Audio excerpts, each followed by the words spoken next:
Sibingelele sikomkele indabeni zakusihlwa mbukeli igama lami nguNoxolo uMamtshali wakwaMwali kanti sibonga kakhulu ukuthi uhlanganyele kanye nathi namhlanje kusihlwa nazi ke ehamba phambili kuleli hora. Ibihlonza izidumbu namhlanje eminye yemndeni eyisebenza ezishumi nomuvo eyiphangalale engozini eyenzeke emayini ye-Impala Platinum eRustenburg. I would say the state was confident, but also we were alleging and we maintained that the offences were serious, and obviously we wanted the sentence to be in keeping with that. Ugwetshwe iminyaka eli-12 yebhadla ejele umdumiseni Zuma nowalahlwa licala lokuphehla udlame ngesikhathi kuqubuka ibhelu KwaZulu-Natal ngo-2021. You know, when you travel in Africa, there's a lot of challenges, and I think a lot of our players are experienced enough to understand that and adapt really, really quickly. Ibanyana izobhekana neBurkina Faso ekuhambeni kusasa kusihlwa emidlalweni wokuhlungela umqhudelwano we-AFCON wabesifazane wangonyaka ozayo.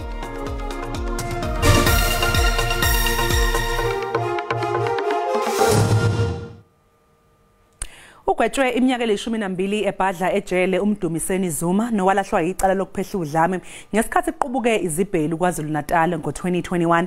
Leli cala limayelana nokunqunqiswa kwenxanxathela yezitolo yaseMgungundlovu iBrookside Mall. Inxanxathela yezitolo iBrookside Mall yaba ngezinye zezitolo kuba kutatshwe impahla kuyo iphinde icekelwe phansi eMgungundlovu. Yashiswa ngezi-12 kuNtulikazi onyakeni webhelu 2021. Le nxanxathela yezitolo esivuliwe yakhiwe kabusha ngenani u130 million wamarandi. Inkantolo yesifunda eMgungundlovu ithola ukuthi lezi zitolo zacekelwa phansi ngenxa yevideo eyenziwa uZuma. uZuma ubelokhu esho njalo kuqulwa icala lakhe ukuthi yena umsulwa nakuba kunguye obonakala kwivideo ngokuthi athi wayenza eyiphuzela amanzi amponjwana nokuthi wangaqondile ukubi ngayo. Uphiko labashushisi KwaZulu-Natal lusamukele isigwebo. The state put its best case forward, and that was in terms of the evidence that we submitted before court.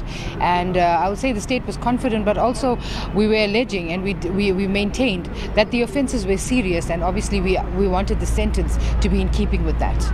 Ukucelwa phansi kwezitolo nokutatshwa kwempahla kubalelwe ku50 billion amarandi. Lezi bhelu zadlula nemphefumulo engaphezudlwana kwa350 nosekuboshwa abantu abangu60. Umdumiseni Zuma ube ngumuntu oqala nqa ukuthi agwetshwe emacaleni okuphehla ibhelu zangonyaka u2021. Eyindabeni zeSABC nginguvusi Khumalo eMgungundlovu. Kusenjalo ungqongqoshe wamaphoyisa ubheka icele ubonge ithimba labaphenyi ebeliphenya ngecala elibhekene nomdumiseni Zuma olahlwe yicala lokuthungela inxanxathela yezitolo yaseMgungundlovu ngezikhathi zezibhelu. No, I want to congratulate the team that has been investigating the issue of the 1921 July, where there was a destruction of property and the loss of life.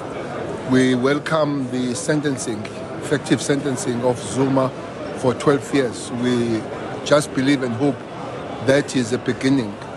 The outstanding 67 with escalated charges, we are coming for them. We believe that the outcome will be similar or even better. That will simply say to instigators and troublemakers, that's not the way of doing things, as we know how much we lost.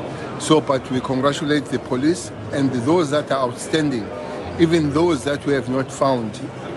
Everybody must know that the investigation has not ended. We still want to find more of those people that were responsible for the destruction and the loss of life. Again, congratulations to the teams that have been doing the investigation. Amaphoyisa aseqinisekisile ukuthi kuvulwe icala lokushaya elivulwe ujele evulela umsolwa wesithathu owesine kanye nowesihlanu ecaleni lokubulawa kaSenzo Meyiwa. Phela mbukeli lokho ke kulandela ukuqubuka kwempi phakathi kukaJele nabanye abasolwa ngesikhathi kusathathwe ikhefu. iAfriforum okuyona ke yasekumndeni kaMeyiwa ithi lesi sigameko sibucayi. Ukubuka inkantolo ngomsombuluko yenza kube nokuthuka lokhu kuza emva kokuthi ujele watshela omunye umsolo kuba ahlale ngendlela enkantolo ngesikhathi kusathathwe ikhefu. Manje abanye abasolwa babheke necala lokushaya. The South African Police Service can confirm that we are investigating a case of assault following an incident in court on Monday where a prison official was attacked by accused 3, Carlos Mncube, accused 4, Sifiso Mapisa, and accused 5, Sifiso Kuhlentuli. U-Advocate Hlerenel we-AfriForum uthi lesigameko sidinga siphathwe ngendlela efanele njengoba kwaliwa ngesikhathi ujele enza umsebenzi wakhe. Altercation with the prison warden in the execution of his duty is absolutely serious. So that's why we're here in the main. We've established, though, that the case docket was opened. We will provide our service and support if it's needed. Abeza amajele sebeqinise zokuphepha enkantolo. Kusenjalo, uNel uthi kuyacaca ukuthi ukubulawa kukameyiwa ukubulawa okwakunesivumelwano. More and more people now understand why we said that from the start. So we had a good understanding of the facts, and that's why we said it from the start. I haven't changed my stance. I do think that it's important that we think it's not a robbery that went wrong, but rather a contract killing. Kusenjalo, ohola uphenyo kuleli cala uBrigadier Bongani Gininda uphikile ukuba yingxenye yokushawa komsolo wokuqala uMoses Sibiya nomsolo wesibili uBongani Ntanzi.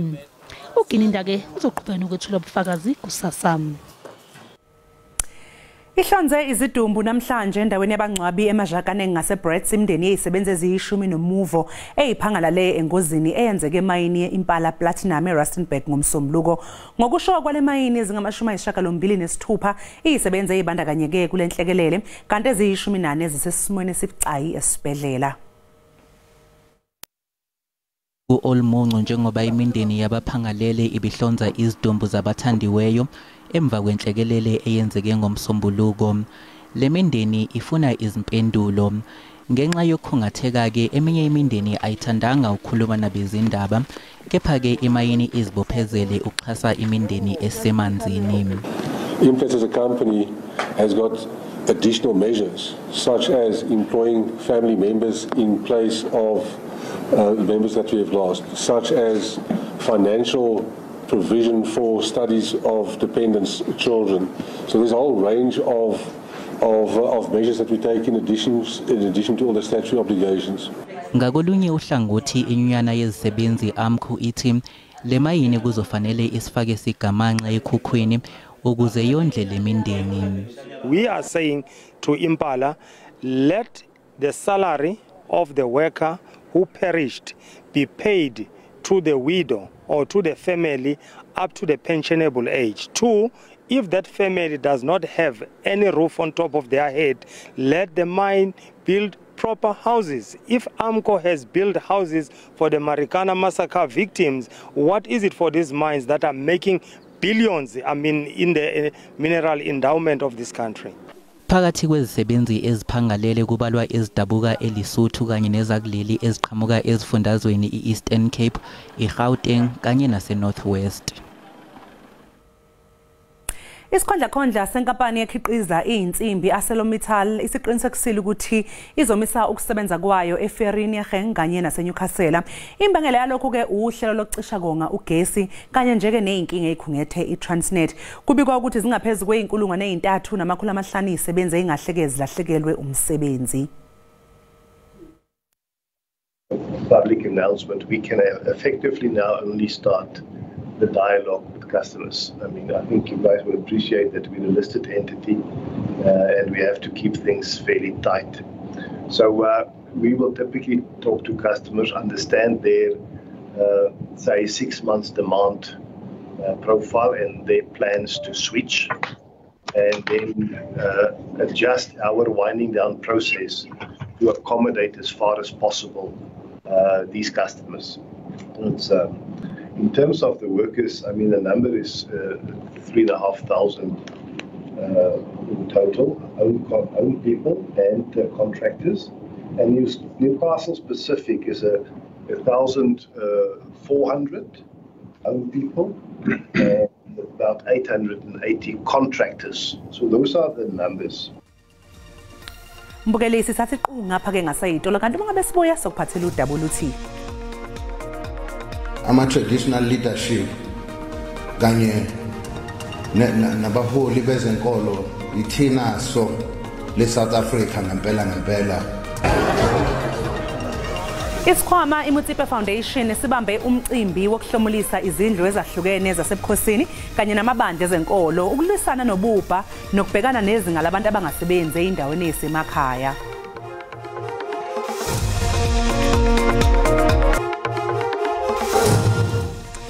Siphinde sikubingelele sikwamukele mangabe usanda kungena odabelo liphambili besibike ukuthi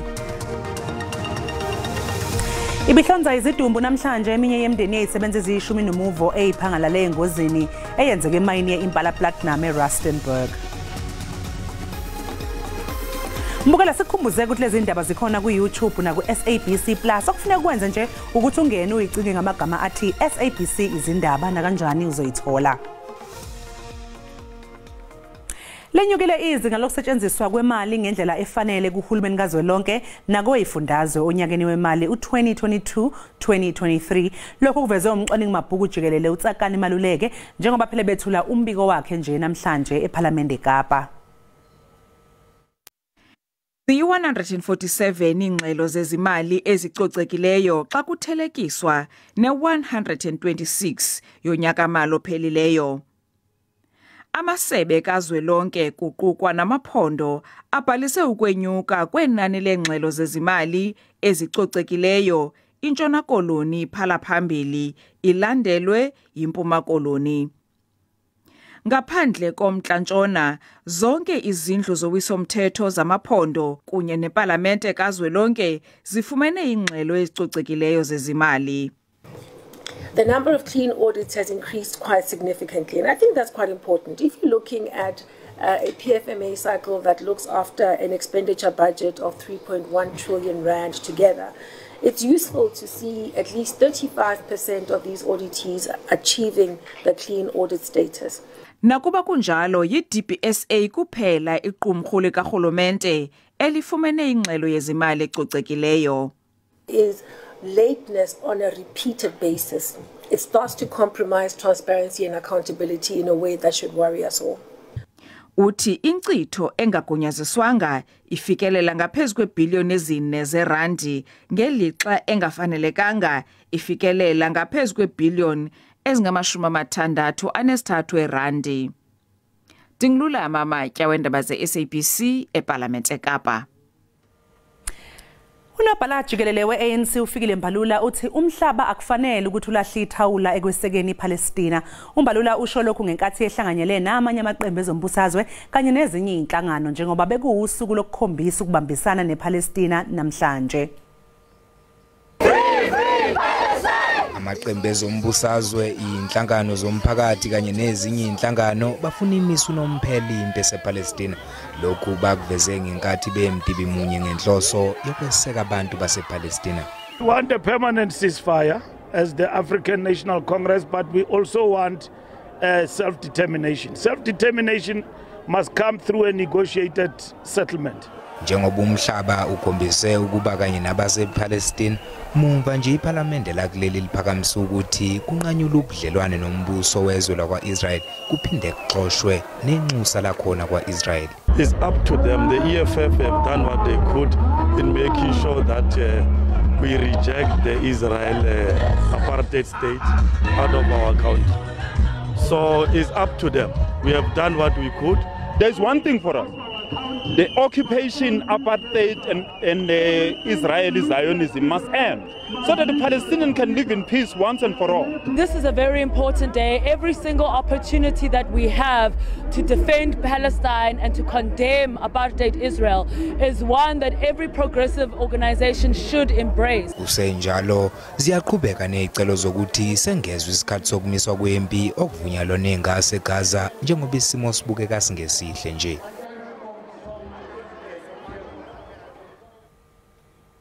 Isikhwama iMutsipe Foundation sibambe umcimbi wokuhlomelisa izindlu ezahlukene zasebukhosini kanye namabandla ezenkolo ukulwisana nobubha nokubhekana nezinga labantu abangasebenzi eindaweni ezisemakhaya.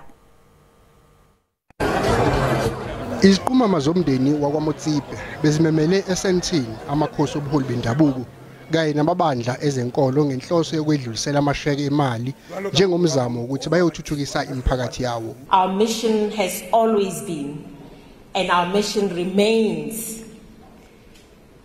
poverty alleviation and lifting the lives of the poor and the vulnerable. In these meetings, we've got some work to do, and we're going to start quickly with the humble donations. It's not about the money. The challenges of our country are enormous. Isilo uMisizulu kaZwelithini namakhosi ezizwe ezehlukene kuleli kanjalo namabandla ezenkolo angaphezulu kwama-30 bemukele uxhaso lwemali elinganisela ku-20 million amarandi esikhwameni sabakwaMotsipe. Ngithokoza kakhulu Dr. Motsipe ukuba usondeze iso le South Africa ngoba ama-traditional leadership kanye nabaholi bezenkolo ithina so le South Africa ngempela hlanganisa abafundisi amakhosi abo-archbishop inhlangano zepolitiki nenhlangano zomphakathi sibe nisendaweni eyodwa. Amakhosi nabamabandla batuse kakhulu umndeni wakwaMotsipe ngokwelula isandla sawo emzamweni wokuvala igebe leyinselele esibhekene nezwe.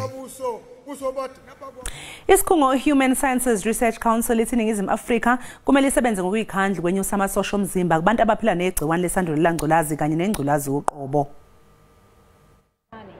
Njengoba iNingizimu Afrika izobe igubha usuku lwesifo sengculaza ngomhla ka-1 kuZibandlela, iHuman Science Research Council ithi izwe kufanele likhathazeke ngezifundazwe ezinabantu abanezinga eliphansi legciwane emzimbeni ngoba lokhu kungase kuphazamise imizamo yokulwa nokubhebhetheka kwalesifo. iHuman Science Research Council yenze ucwaningo nabantu abavela emakhaya abangaphezulu kwezinkulungwane ezingama-27.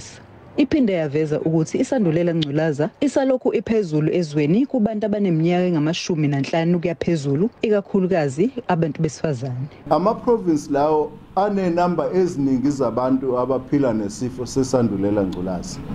Kodwa ukuqonda kahle ngalezo zibalo kubalekile ukuthi siqonde ukuthi njengoba bebaningi bephila nesifo sengculaza, okubalekile esikhathi samanje ukwazi ukuthi ungabe baningi yini kulawa ama-province abantu bakhona othola ukuthi izinga legciwane emzimbeni wabo lingaphansi kwelevel esikwazi ukuthi silibone kuyona phecelezi it is undetectable.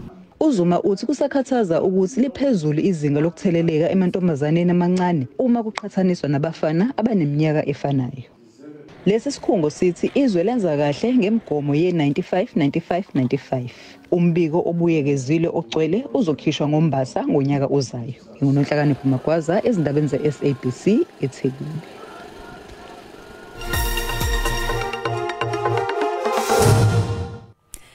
Beluphezulu uhwebo lwerandi eyimakethe namhlanje. Irandi libizwa 18 rand 51 cents edoleni lasemelika libe u23 rand 50 cents kupondo kanti lingu 20 rand 34 cents ku-euro. Ipulo laseBotswana libizwa 1 rand 36 cents. I-JSE ivale inkombezabelo yehlile. Igolide libiza $2,043 i-ounce, iplatinum libiza $932 i-ounce, oil ungahluziwe ubiza $82.36 umphongolo.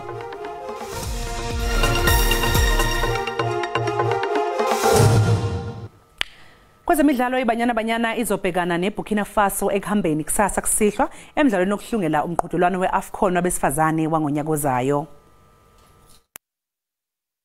iBanyana Banyana izodlala futhi kusasa emva kokudlala umdlalo ukuhlungela imidlalo yama-Olympics. Kulokhu izodlala umdlalo ukuhlungela i-AFCON yabesifazane yango-2024. Abadlali bakuleli bayazi ukuthi ngeke bakwazi ukuthatha iBurkina Faso kancane. Our mentality is on 100 because we want to qualify for AFCON. We're the defense. I believe that for us to win this game, it's going to give us an upper hand when we go back at home, because we also don't want pressure when we go back home. We want to play for the fans because it's our last game of the year as well, and we want to make everyone happy and proud. So it's very, very important that we don't underestimate our opponents. We do our best so that on the day we are very happy. Abadlali kumele badlale ngokucophelela njengoba sebedlala imidlalo eminingi kulamasonto edlule. It's really draining and really overcast, but very hot and draining, and we have to manage that also and make sure that players take lots of liquids and fluids in, but really happy with the session. The enthusiasm is there, you know, the willingness to want to do well is there, like we always know. You know, when you travel in Africa, there's a lot of challenges, and I think a lot of our players are experienced enough to understand that and adapt really, really quickly. Umdlalo omlenze wesibili ozokuba umdlalo wokugcina wonyaka weBanyana Banyana uzodlalela eAtteridgeville ePitoli. Mbukeli umhlahla wesimo sezulu yalandela emva kwekhefu noThini Ntshiza.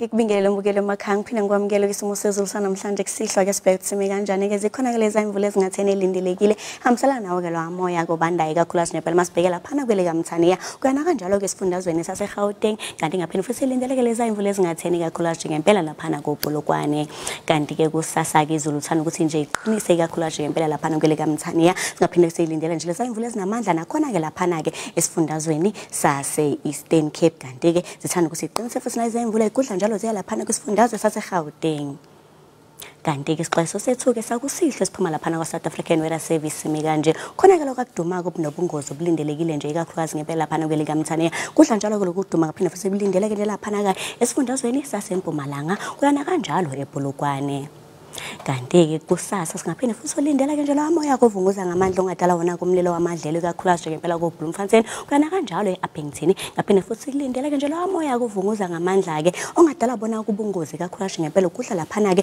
kogcibeka komthatha kanti ke amazinga okushisa kusihlwa ami kanje singalindela nje eKapa lodumo ku17 kanti ke eAppington u16 masibheke nje Soweto eKwandonga ziyaduma koGoli lithanda ukuthi nje liphole ke ngo14 phole njalo ke nako Bethlehem ngo14 kanti ke eMnambithi lithanda ukuthi nje libandeke namhlanje ebusuku ngo10 eMgungundlovu 11 kanti ke eThekwini u17 eGqeberha u14 kanti ke kusasa liyashisa ngempela ke izulu masibheke laphana koKapa lodumo singalindela nje u34 lishise njalo ke nako eAppington ngempela nje limi ku39 kanti ke Goli nakhona liyashisa ngo27 eLarismith u25 kanti ke Musina lithanda ukuthi nje lifudumale ke ngo23 eMgungundlovu u23 kanti ke eRichards Bay u25 eThekwini lithanda ukuthi nje liphole koClermont koMashu koMlazi ko24 kanti ke Gqeberha singaphinde nje silindele ke nakhona ke u24 isibeka lapho ke isimo sezulu sanamhlanje kusihlwa mina ke ngiyintombi kaMadlamini ulangelihle ngoba libalele ngithi konke kufeziwe.